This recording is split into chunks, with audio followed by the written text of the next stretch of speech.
اهلا وسهلا غاليات ديالي، كي دايرين؟ لاباس عليكم؟ نتمنى تكونوا بخير وعلى خير، ونتمنى يلقاكم هذا الفيديو وانتم فتام الصحه ان شاء الله يا ربي، وعواشركم مبروكه.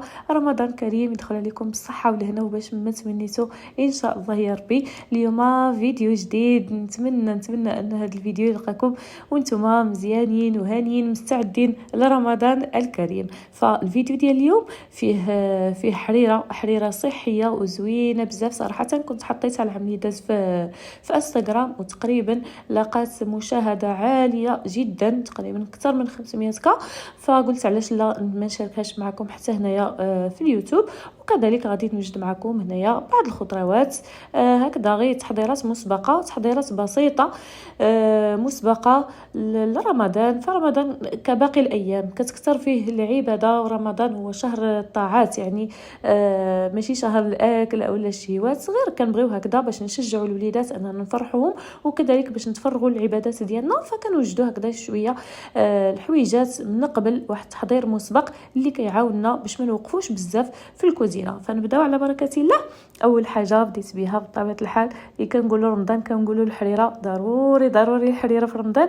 ف كنحتاجوا لها بطبيعه الحال الربيع اللي هو القزبر والكرافس والمعدنوس، هادو ضروريين في الحريره. فانا جبت هنايا واحد الكميه كثيره ديال القزبر والمعدنوس والكرافس، فخديتهم كنقيهم وكنغسلهم، كنخليهم واحد شويه، تقريبا غير واحد دقيقه في شويه د الخل والماء، وكنشلهم مزيان وكنخليهم حتى كيقطروا مزيان. عاد كنبدا هكذا كنديرهم في الهشوار.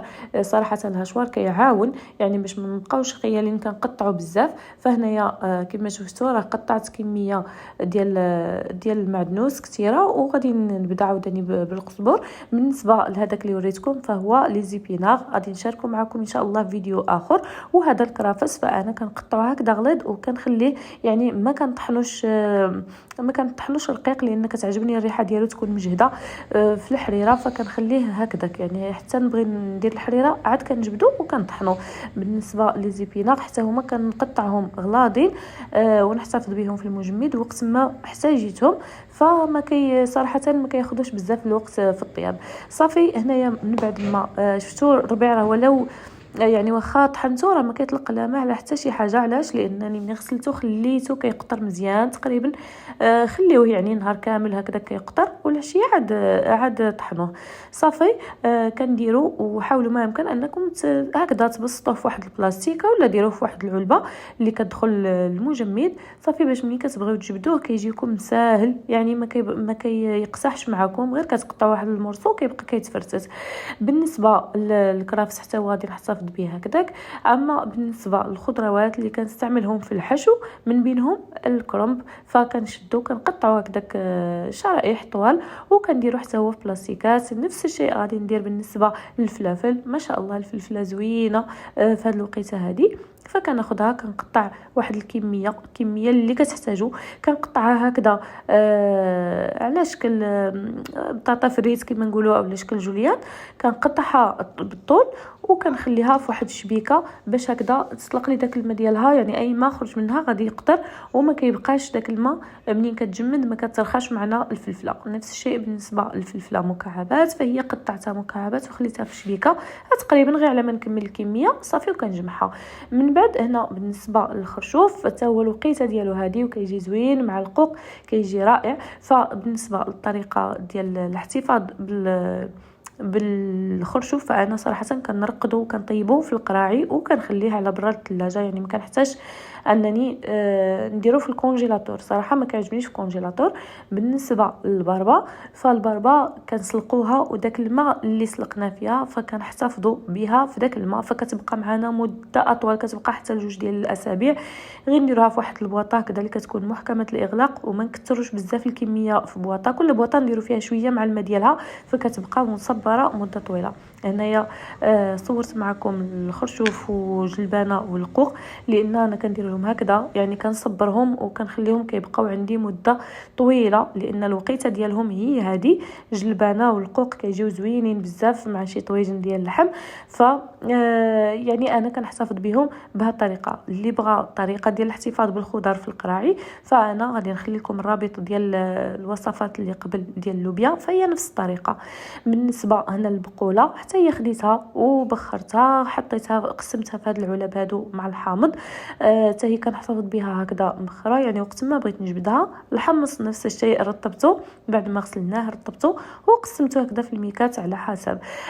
بالنسبه للفلافل هنايا فكنستعملوهم اما في البيتزات او لا في الحشو ديال البطبوط او لا في سلطات، فصراحه كيسهلوا علينا العمليه بزاف. هذا لي زيبينار وحتى الكرافس، فانا هنا يعني عارفاهم اين هو لي زيبينار اين هو كرافس، فكنحتفظ بهم هكا في المجمد. كما قلت لكم هادو غير بعض الحيل كنتعلموهم اولا نديروهم كيسهلوا علينا في رمضان داك الوقوف الكثير صراحه، لان رمضان هو شهر العباده وشهر الطاعات، فما نستغلوش غير في الاكل وفي الشرب ونبقاو واقفين من الظهر. كاين الناس اللي كنعرفهم كيبقاو من الظهر وما واقفين في الكوزينه، فصراحه هذا خطا كبير. فاستغلوا رمضان في الختمات، ونستغلوه ولو غير بختمه واحده ونكونوا فاهمين معاني ديال القران والتدبر فيه، لان فيه كتنزل الرحمات وكتفتح فيه ابواب الجنه، والابواب ديال النار كتستغلق فيه وكتصفد الشياطين.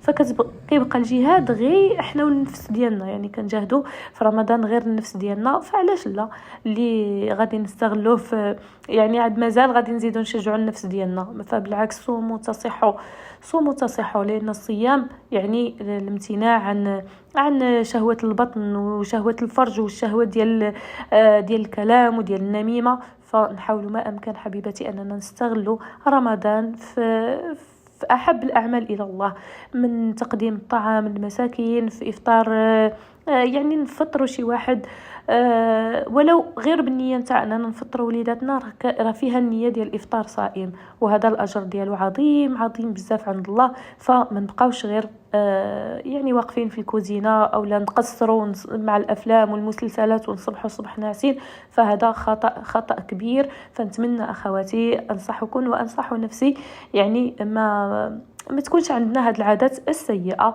فنتمنى ان هاد الخاطره تكون خفيفه على قلوبكم، ونبداو دابا في الحريره ديالنا، ندوزو للحريره ديالنا.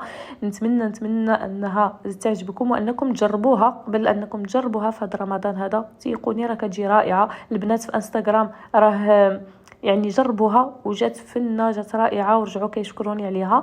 فغادي نبداو على بركه الله في المقادير ديال الحريره. واول حاجه كنديروها بالنسبه لمقادير الحريره فانا كنديروا واحد القطعه ديال اللحم او اللحم هكذا يكون مقطع، كنديروا واحد 2 حبات ديال القرعه خضراء، كنديروا واحد المرصو ديال القرعه حمراء، وضروري القرعه حمراء، كنديروا واحد المطيشه كبيره، كنديروا واحد البطاطا وواحد اللفت او لا زوج، وكنديروا واحد البصله هكذا تكون نوعا ما صغيره حتى المتوسطه صافي. وكنديروا العدس والحمص القياس اللي كافينا، وكنديروا صافي كنمرقوها بالماء، كنردوا كل شيء كيطيب، وبطبيعه الحال واحد خيسو.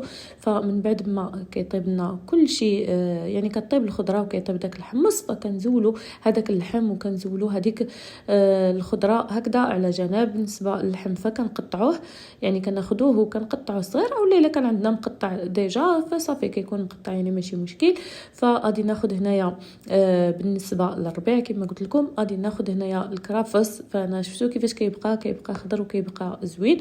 غناخذ الكرافس وغادي ناخذ الربيع اللي قطعت معكم. انا كنت ديجا درتو في كونجيلاتور، يعني كنبدا كيشد في راسو وشفتو راه كيبقى كيتفرتت، يعني ما كيكونش هكذا ميه. صافي غادي نطحن كل شيء يعني القياس اللي انا باغيه، وغادي نلوحو هكذا في ديك الحريره، وغادي نردوها فوق من البوطه. بالنسبه للخضيره اللي بقات لنا فكنرجعوا نطحنوها هنايا في داك الهاشوار نيت اللي طحنا فيه الربيع صافي، وكنخليو الحريره ديالنا حتى كتطلع معها الغليه، وغادي نضيف لها هذيك الخضره اللي طحنتها. فالخضره صراحه كتعطيها واحد القوام زوين وكتكون صحيه وبديله على الدقيق ديال الفورس. من بعد ما كتغلى معنا هذيك الخضيره فكنضيفوا مطيشه الحك. بالنسبه للبنات اللي بغاو مطيشه الحك حتى هي صحيه وما منزليه.